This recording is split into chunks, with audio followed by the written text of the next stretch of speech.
First impressions, it's big. It is a big wreck.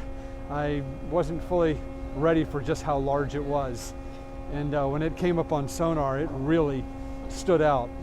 And there was a very strong current and visibility was quite poor. There was so much particulate matter that was just in the water.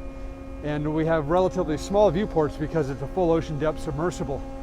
And the most amazing moment came when I was going along the side of the Titanic and the bright lights of the submersible the first time when they reflected off of a portal and came right back. It was like the ship was winking at me. It was really amazing.